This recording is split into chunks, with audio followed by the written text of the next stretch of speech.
So I want to start with a little context. So can you share the path that led you to Lavu? Absolutely. It's very unique. So born and raised outside of Detroit, Michigan, and I know you're wondering why is this guy telling me where he was born? I did a lot of different things. Started off in investment banking, in private equity. Just did the Wall Street thing. Was going to go back to Goldman Sachs after business school. The world fell apart in 2009. I said I'm never going to be on that side of the house again. I want to go and build something. And ever since then, haven't looked back. I was tapped on the shoulder by somebody who I knew who said, "Hey, we have this company called Lavu.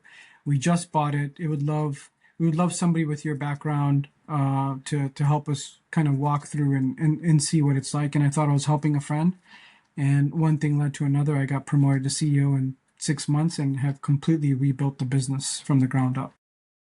One unique experience that you've had that I want to talk about for just a minute because I think it's interesting is Y Combinator. Yeah. And the reason is I think that what I am seeing today in this industry is like I would call it like the great professionalization of the Hmm. industry, right? Where, in the Anthony Bourdain days, everybody were pirates. Now you see that like a pirate ship isn't profitable. So you're seeing the professionalization of the industry. What makes it difficult is that there's no blueprint, right? There's no publicly accepted Yeah. model to follow. And then you Yeah. look at things like Y Combinator and you say, you look at the failure rate of startups, especially tech startups, and it's massive. But then you look at the overall success within Y Combinator and you say, oh, well, they must have figured something out that no one else has. And so through that experience and through those other experiences, if we were to talk like industry agnostic, Hmm. um, what's the recipe for a successful company in your mind? It's a really, really good point. People ask me that question a lot, and I think it's a couple things that actually relate to restaurant owners. You have to be gritty, you have to be resourceful, and you have to be willing to try things until they work, right? And that kind of falls in one and two. And then within that, you have to be passionate. There's a bunch of companies, there's a bunch of restaurants that didn't work out during COVID because they refused to change their operations. As you know, restaurant owners like to be very operationally focused, and if something's working, they don't like to change it. But one of the biggest things I learned from being in Y Combinator is that you just got to try a bunch of shit.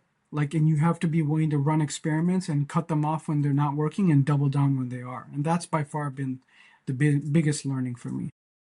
Isn't that an interesting perspective? I think it's a hurdle within our industry. I'm sure it's probably true for a lot of founders outside of the industry as well. But it's that Jeff Bezoian one-way door versus two-way doors, Yeah, right? Is yeah, that people are afraid to experiment, they're afraid to iterate. I mean, I see it with my own clients that yeah. they don't want to adjust the menu, and it's like, well, you could always just adjust it back. Yeah, exactly. Yeah. Well, Um, Jeff Bezos is a unique example because he's a billionaire. And so right now he's thinking, or when he was at Amazon, he was thinking about the one-way door, two-way door phenomenon. But when he was first starting off and he had a wood with four wooden legs, the one-way door thing didn't really apply to him, right? So as you get more successful, you have more risk because you're literally feeding people, your family, your friends, your customers, and so you're a little bit more gun shy. Like people ask me all the time, like, why isn't Toast doing what you're doing? Because they're a public company, they have a fantastic product, but they're not necessarily incentivized to take risk anymore, right? They're doing very well. When you're a smaller company that's challenging the incumbent, you have to find other ways to add value to people's lives. Otherwise, everything will accrue to the bigger brand. And so that's kind of my philosophy on things. it totally resonates. When you took the role as Mhm. CEO, Mhm. what was interesting to you about the company or about the market that it served? It's a very, very down to earth group of people that you're serving.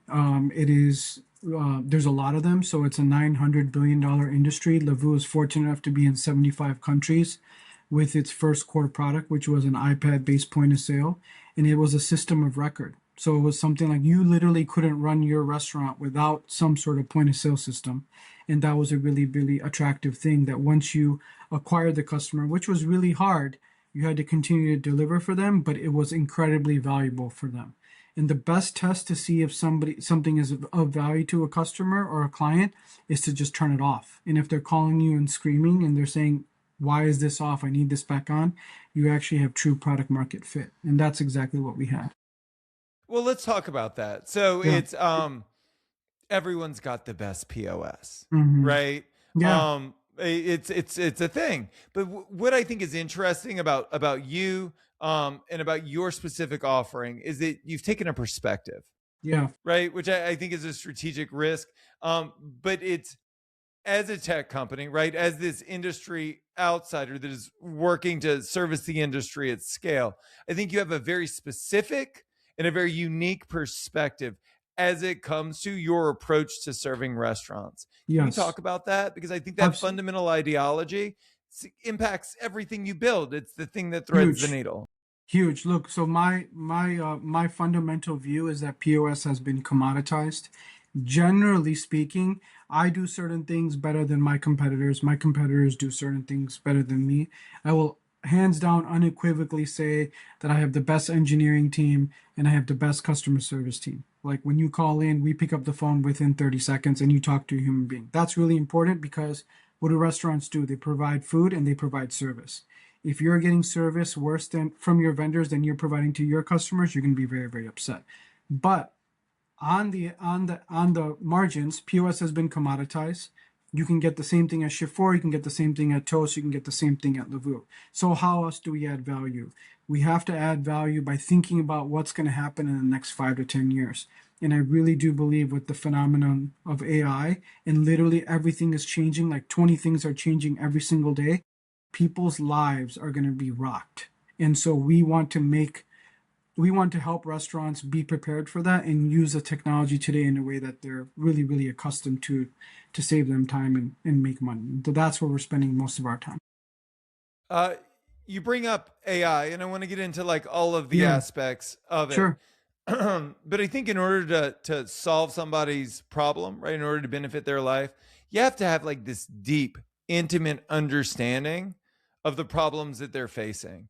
And I think that that's probably hard to do because most restaurateurs find it difficult to articulate like what is the thing that is holding me back from profitability? What are the things that are Yeah. holding me back from scale? Because they're busy firefighting, right? Symptoms, not the core issue that's there. When you look at the core issues within the restaurants that you're serving, what are the fundamental areas that you're trying to improve? So our Marty product, we're very focused on essentially recovering the cash that's already in your business. So you've worked hard to build a brand, you've worked hard to acquire customers, loyal customers. You're working with all the third party providers, you know they're charging you 30, 40% or whatever you've negotiated. And you want to keep that money. Now, where's the cash at the end of the day?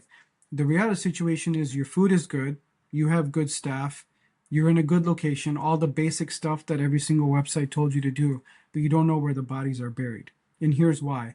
You're using 6 to 12 disconnected systems, right? POS, vendors, open table, this, that, and the other. And they say they're really connected, but you got to go to 12 different dashboards. And when you start to bring in those signals, and every single restaurant shoots off about 50,000 signals a day, it literally starts to tell you the story that this person has voids that are 2.6 times the average. Or your revenue per labor hour is $1.50 with this person, but it's $4.25 for this other person. Same POS, same tools, same restaurant, same location, what's happening. And so that's what we do. We literally surface those insights to you, and then it allows you to start asking questions of your team in a way that's not accusatory, but that's really just allowing you to focus on the things that you just didn't know about. And that's what makes it really, really powerful. I think you bring up a great point. I Yeah. think software in general, everybody's trying to sell clarity. Yeah. But the problem is that we don't live in dashboards. Yeah. Right. It's I had a client that wanted to sign up for my coaching program, and Yeah. she goes, my books are a mess. Like, Yeah. should I get my books in order before I start marketing the restaurant? And I was like, let me ask you something. Yeah. Are you making money? Is there any Yeah. money in your bank account? She's like, Yeah. not really. I said, Oh my God. that's all you really need to know Yeah. Right. because data, clarity. right? Mm-hmm. It's like making sure you have a clean windshield on a car that's about to drive over a That's right. cliff. That's exactly um, right. I think it's about actionable Yeah. information. Right. And so what I want to talk about is like it's surfacing not just data, but the interpretation of that data so that people can better utilize that data. How are you triaging? Because again, like you could pull up a million statistics for people. I think the real question is how do you determine what they need to know in real time and in what order? Oh, I'd love to show you. Yeah, I would love to see it. Is it okay? I know we should have talked about it. Is it okay if I show you The what it looks like? problem, yeah, we can, but it's an audio podcast. Okay, So okay, it's probably not going to translate. What would be okay. ideal is if you could kind of walk me through. Uh, what I'm very interested in is knowing how you diagnose and triage the problems that you see, because I think that what it's going to do is it's going to illustrate an inherent understanding Okay. of these issues. No problem. So the way that we think about these things is we think about them in terms of buckets or categories because it's exactly what you said. It's not useful to me if I come to you and say, "Hey, Josh, for your bar in Hollywood or your fried chicken place, here's 100 different statistics that I'm going to show you." You're just going to be like, I can't deal with this because my dishwasher called out and I'm going to be doing dishes." So we have four kind of broad buckets. The first is revenue and strategy, which is really, really important.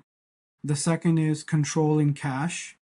The third, which is literally nobody's doing this, is what I call connected intelligence. What that means is like Lavu and Restaurant 365, or Lavu and Open Table, or Toast and Margin Edge, right? It just basically allows you to bring those together.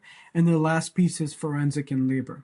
So then what I do is I basically go and I organize it by, I looked at all that stuff. I use AI to parse all that data, and then I'll sort by dollar impact. And then I'll throw out stuff like if it says that there's a user called bar number one, and bar number one has $700,000 of sales. Maybe that's the way that your portfolio likes to do business, but my system is going to tell me that you should probably have a name accounted to that. So I'll throw away stuff that just doesn't matter, right?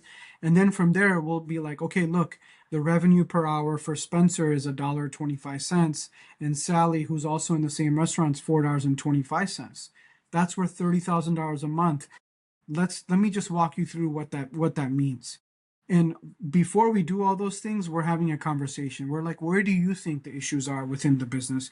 What are you most concerned about? Obviously, cash is not flowing through the bank account, but where do you think, where are you most concerned? And we kind of have a conversation.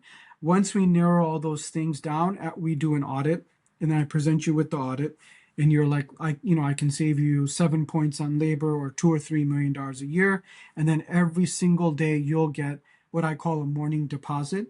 And that morning deposit literally just tells you what to fix. Three things that you have to fix because human beings can't really wrap their mind around more than three things a day. You or your GM or your shift manager are responsible for these three things. And if you do these three things, you're going to have an extra 3K or 5K in your bank account at the end of the day. Right? So it's like understanding the big problem, narrowing the scope.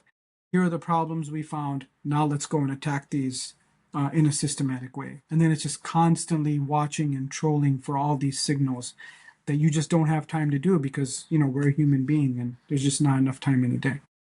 You brought up my next question, which is really around timing. Yeah. Nothing wrong with the company. I used them for a couple of years. Actually, during my least profitable years Yeah. at the fine dining restaurant, it was a Vero. Right. Yep. And if you're familiar, Yep.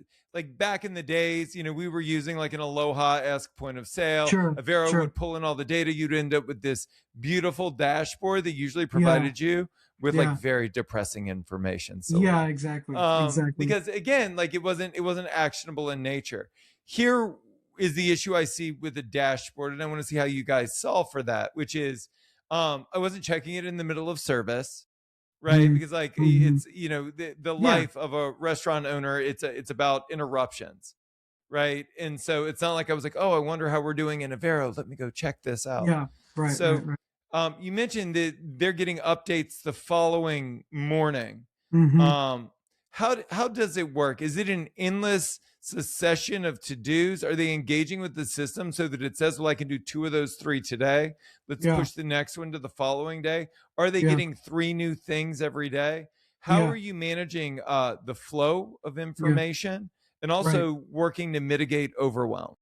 It's I mean you hit it on the head. The problem with Avero and dashboards like Avero, which is basically 99% of what exists today, is it tells you yesterday's news. Right, So like you get and the money's gone. Like right. you already got ripped off, or you already 86 the chicken, which happens to be the most popular thing, or you're paying 31% more for the chicken because you didn't have time to reorder from the new vendor. So it's telling you yesterday's news, and you can't do anything about yesterday's news. So what we're doing, and then you also said one other thing, and I'm wearing my Aura ring today. My wife got this for me, and I realized I don't sleep that well, right? And I stopped wearing the ring because it was telling me that I sucked at sleeping because it was bad news. And so it's a very, very similar thing. So what we try to do is we try to give you real-time alerts. That's still tasteful because like you said, it's a life of interruptions. We're telling you, hey, you had 50 reservations, but there's an accident on 405, or POTUS is in town and 405 is shut down. You're probably not going to have 50. You need to send two servers home tonight. You're probably going to have 15. And so it'll tell you that in a way that will save you time and it'll save you money. You're not going to have to be flying blind. And then, of course, it does give you those insights the next morning, but it's the insights that it's giving you the next morning are things that you can fix today so that you're better off tomorrow, not things that you should have fixed yesterday, which you have no shot at fixing. I'm always trying to put these episodes together to package Yeah, it around a big idea. I feel like every yeah, guest is an right. idea that I want to share with the audience. And as I was preparing for this interview, what I was thinking about was I was thinking about like the dichotomy around like the illusion of Yeah, control. right. And how I think with so many of the offerings out there, because you get visibility, Mhm. right? Yeah, There's this illusion of control that you're actually impacting the thing, even though all you're really doing is just tracking the progress of these consistent inputs that you're not affecting, uh, exactly. That's exactly changing. right. Yeah, Um, where does it go from here? Like, if you were to define Marty, like, why build Marty? What is Marty? And if you could define it in a way that I think would matter to the people listening, yeah, what is it and what does it represent, you think, for the yeah. industry? So Marty is a AI based system that will literally tell you what you need to do for your business. To me, it's the first step in autonomous restaurants.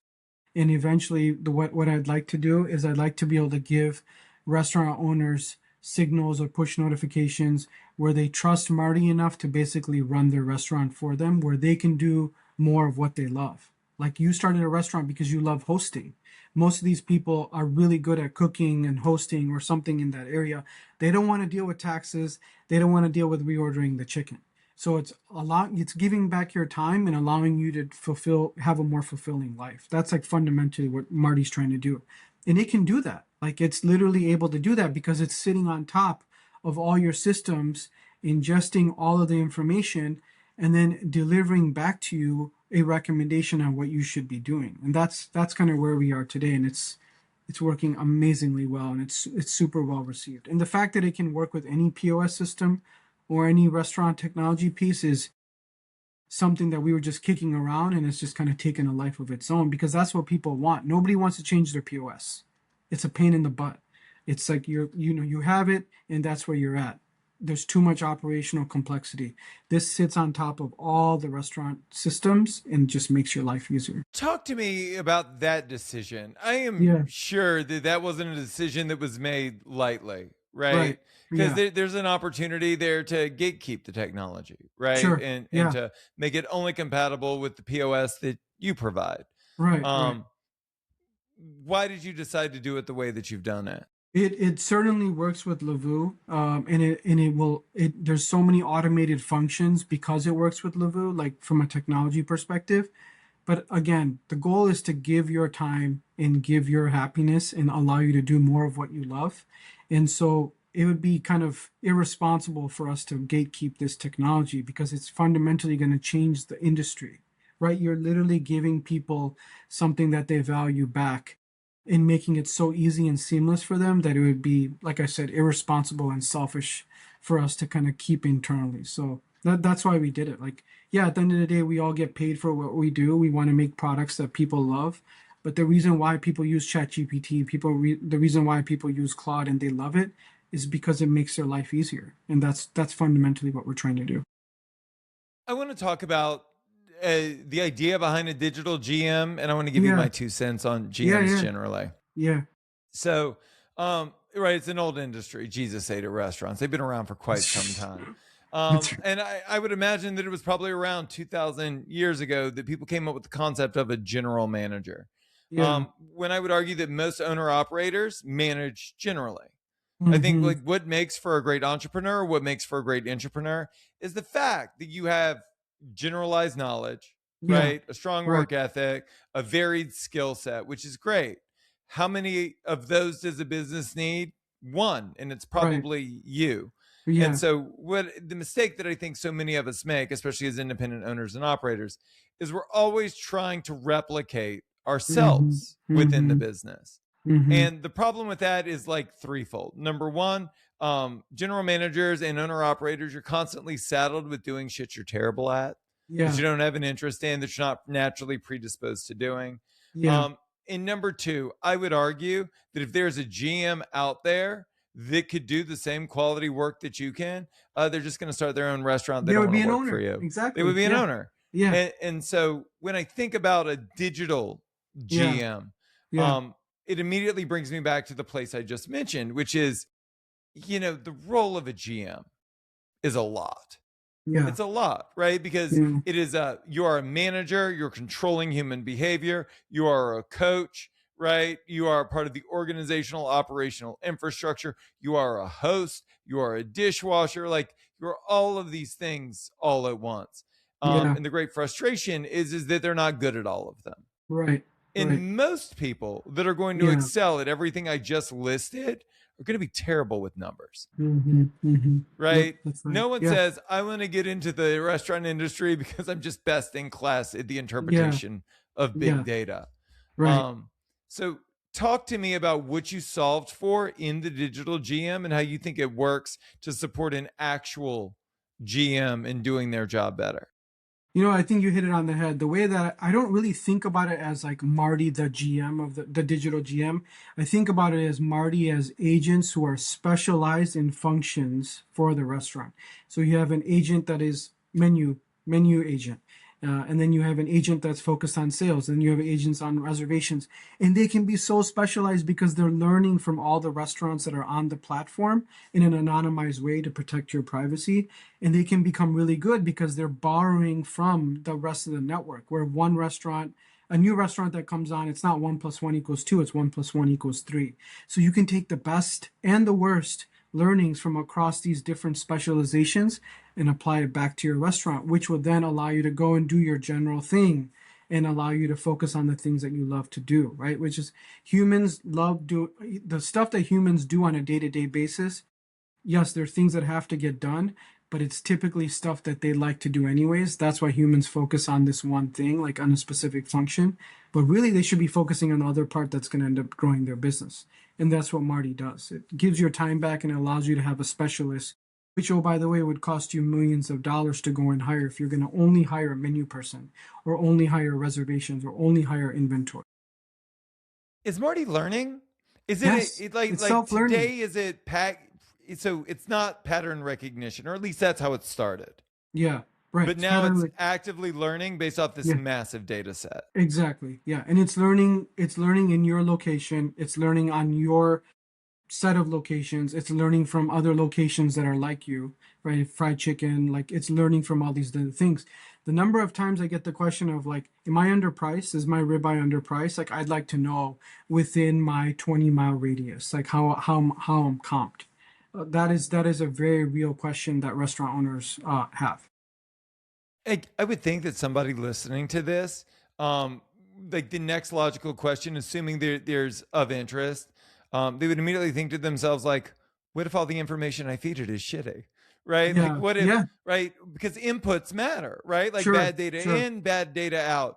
So Yeah. like if they've got sloppy inventory, inconsistent clock ins, comps that aren't reported, uh, horrible menu setups. We've all seen it. Um, like, does that prevent someone from using Marty? Is that like initially, do they need to fix those things, or does Marty support them in fixing those No, things? it would support them. It would basically say, hey, you may have bad data, but this is what we noticed. And assuming you don't, then your voids for this individual are 3 times higher than the last person, or 130%. I saw one yesterday, 130% higher than the industry. So yeah, you do with any platform, you have to make sure you're putting the best information in order to get the most value out of it.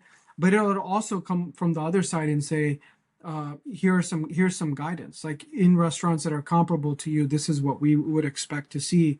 Are you sure you entered in your data correctly? And that's kind of the way that we would kind of tackle that problem. Uh, Trust. I think trust in the industry related to tech companies relatively low. Mm-hmm. Mm-hmm. And I think trust related to AI from line Yeah. level employees is probably suspect as well. You've rolled Marty out so many times at this point. I would ask you, how do you do it in a way that the operators don't feel judged by Yeah. software? Yeah. Yeah. Um, how do you make it seem like it's a benefit instead of just one more thing to manage? When we first started off, it to quote a friend of mine, we were asking people to pay us money to give them a proctology exam. So Mm-hmm. you're an owner, and I'm coming to you and say, "Hey, Josh, I got this tool, and it's going to basically tell you how bad you suck, and then you're going to pay me for it." So we reframed it, right? We reframed it as basically cash that was in the business, which is completely true. Very similar product, but is designed to help you go and recover the cash. We chose the model that we chose from an AI perspective. We chose it because it does not learn on your specific thing for the rest of the people that use it. It is completely private to you, and it has the best encryption that's out there. So we are on AWS. It is highly encrypted, and then we have a number of other kind of blockers to make sure people don't get your data. So that is very, very important. But yes, it is very important that it is a partner to you.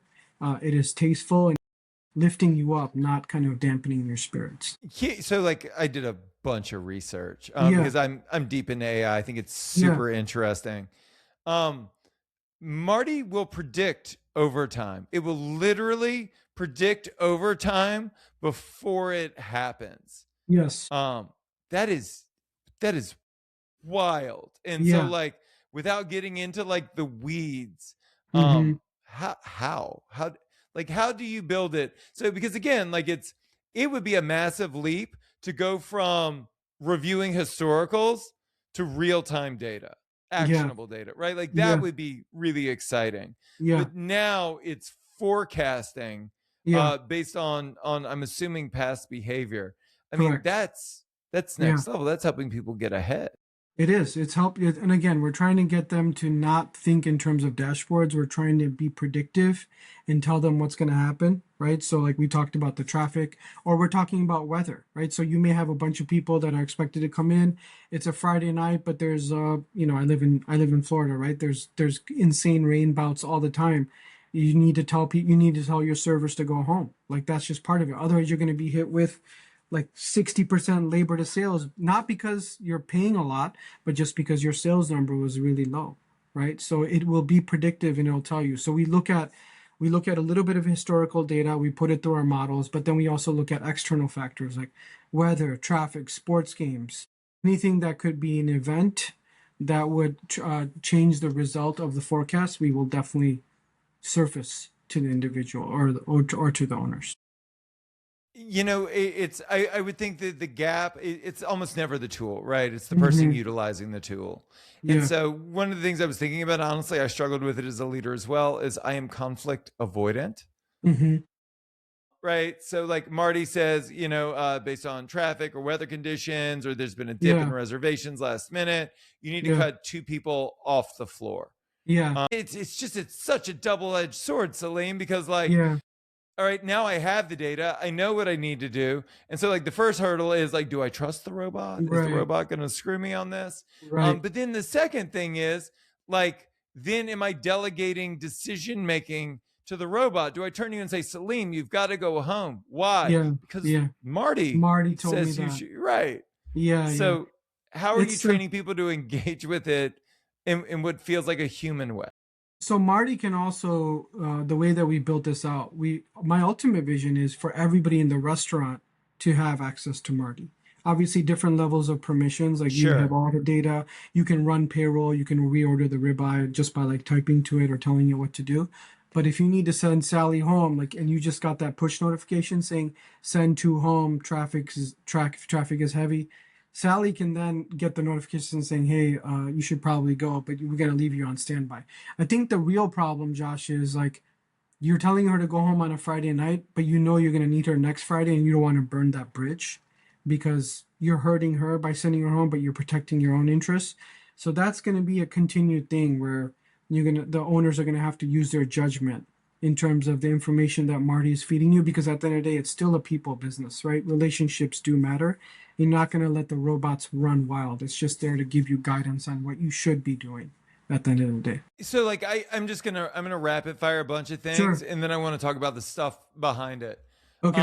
So like there are things that it does that I think are really interesting. Like it's tracking food cost anomalies where it sees waste and potential leak. Yeah. It's Yeah. also tracking spikes in waste and comps. Yes. Right. It's also tracking the pace of service, Mm-hmm. right? And the ebbs and the Yes. flows as it relates to turn times on the table. It's able to track and inform upselling, right? Yes. Because Yep. like I've been doing this a long time and I Mm-hmm. teach people how to do it. And the Yeah. places that I look are the places almost no one else is looking. Like I Yeah. don't think in terms of upselling, I think in terms of attachment rate. Right. Like I'm looking at the leading indicators to do this. The Yeah. reason I can do that is one, that's all I was really focused on as a restaurateur. I think it gave me a Mm-hmm. unique competitive advantage. And also, I've worked through hundreds of restaurants on my own Mm-hmm. as a coach, as a consultant, to see that these things work at scale. That's Mm-hmm. how I know all of these things. What I Yeah. don't understand is how you know all these Yeah. things. When, like, Yeah. I'm a category of one because I'm the only one talking about this Right. shit, and Right. you've built a whole AI dedicated to it. So Yeah.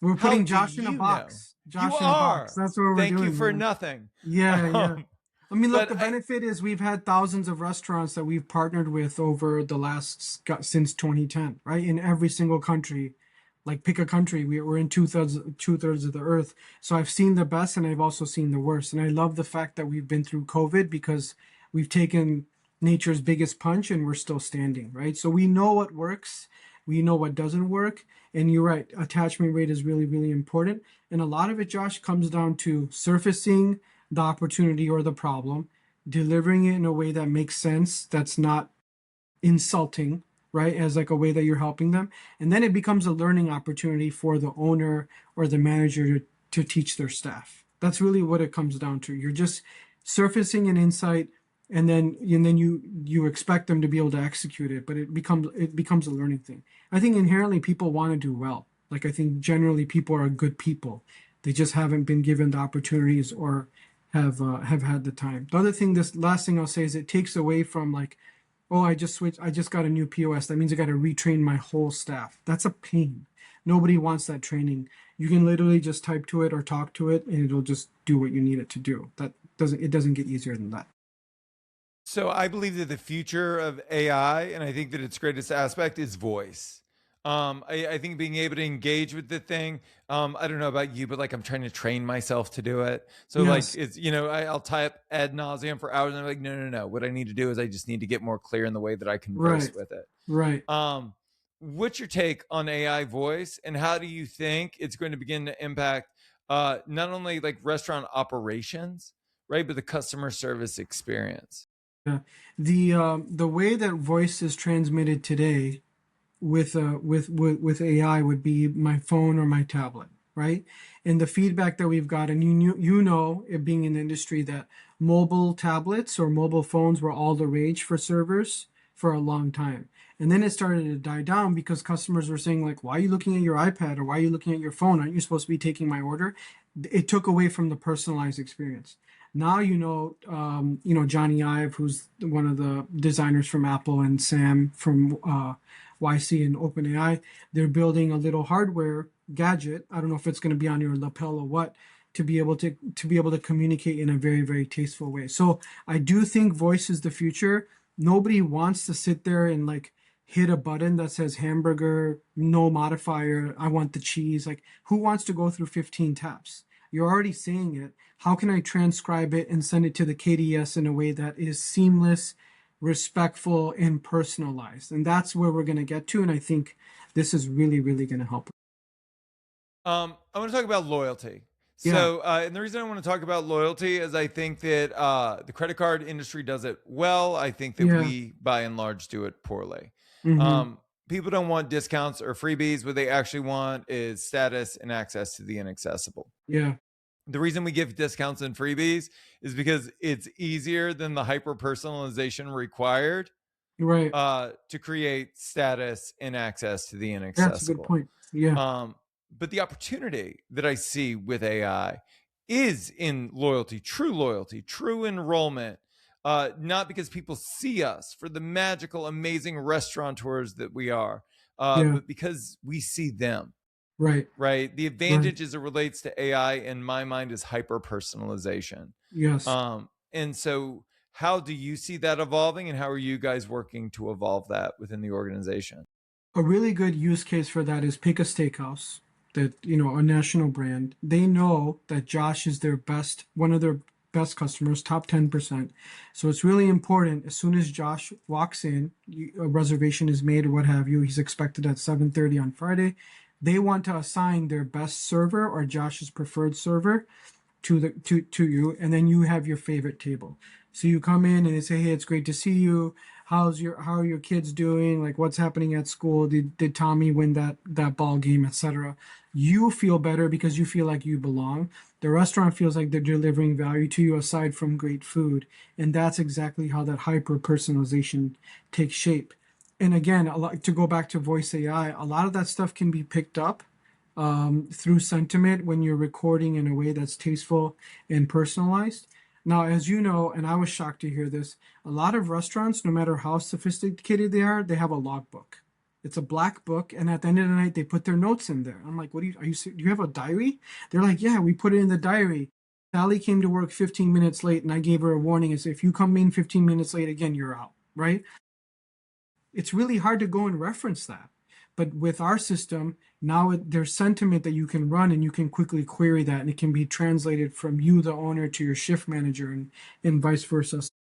The sky's the limit, man. Like, there's so many amazing things that we can do for this, and it's a big benefit, again, because the owner is going to have more time to go and spend hosting, cooking, and meeting with these people that they didn't have before.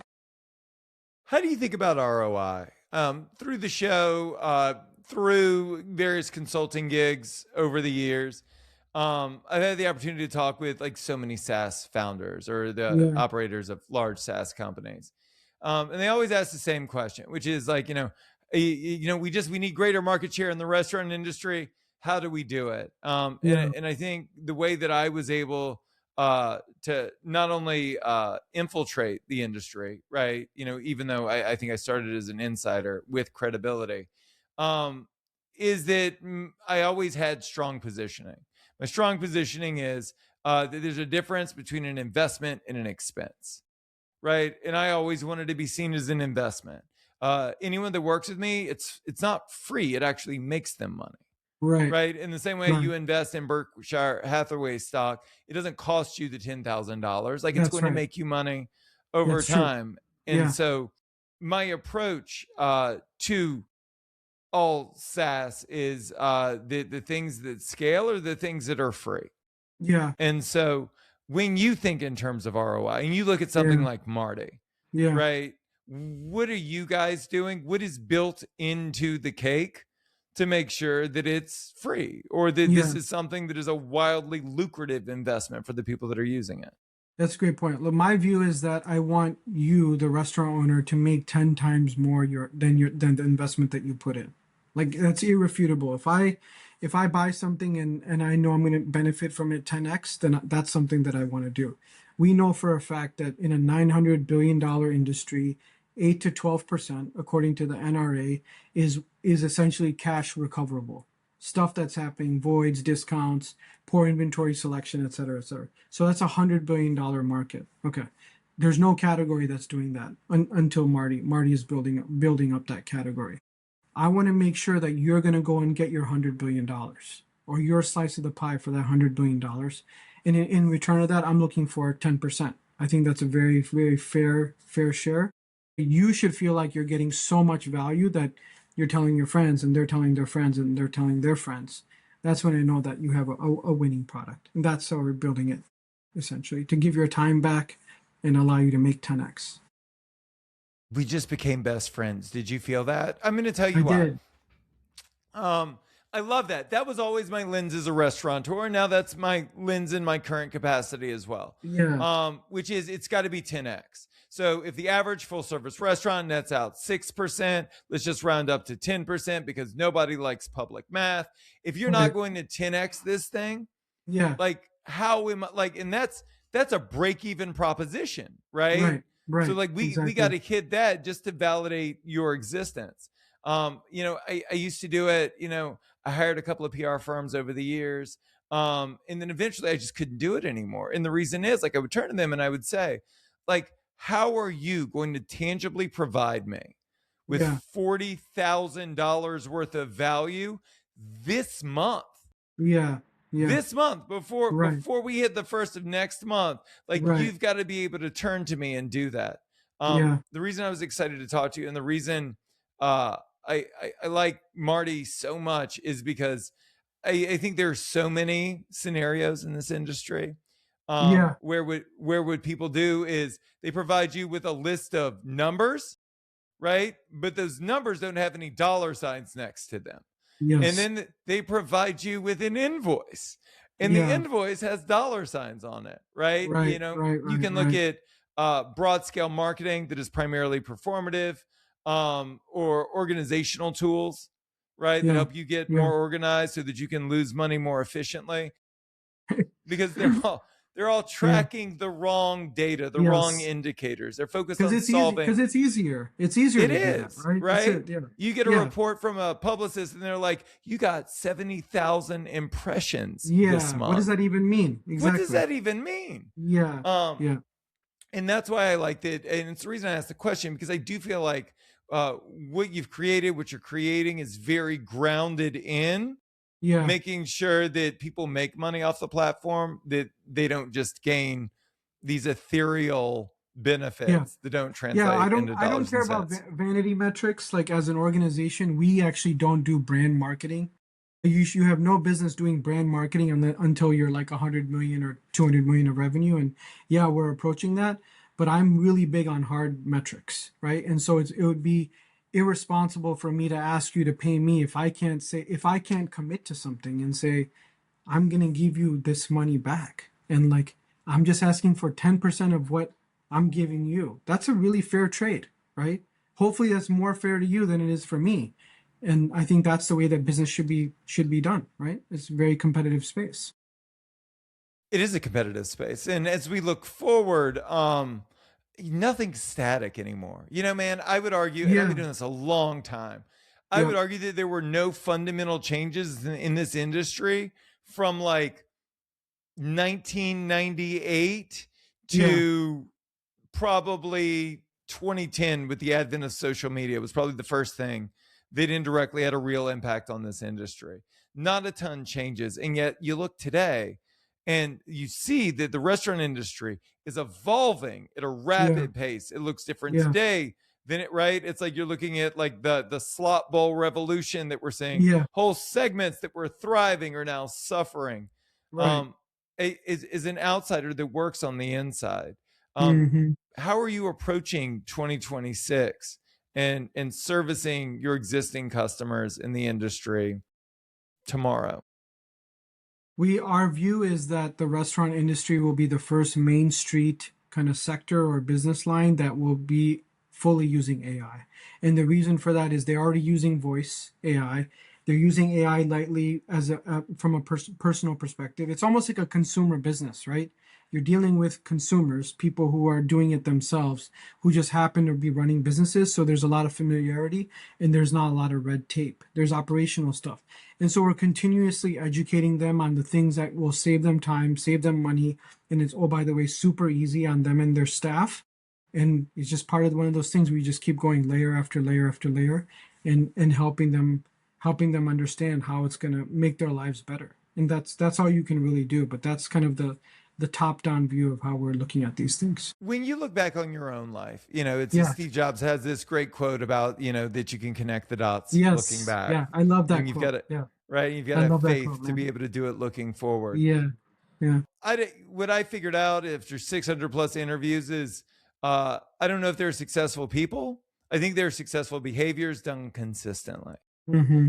And I think that we can all adopt those behaviors. And I look at the level of success you've achieved professionally and how there's this through line as we go Yeah. through it. I would ask Yeah. you, when you look back on your own career, what are the tactics, the tools, the strategies that served you well that we could steal to make our lives better and easier?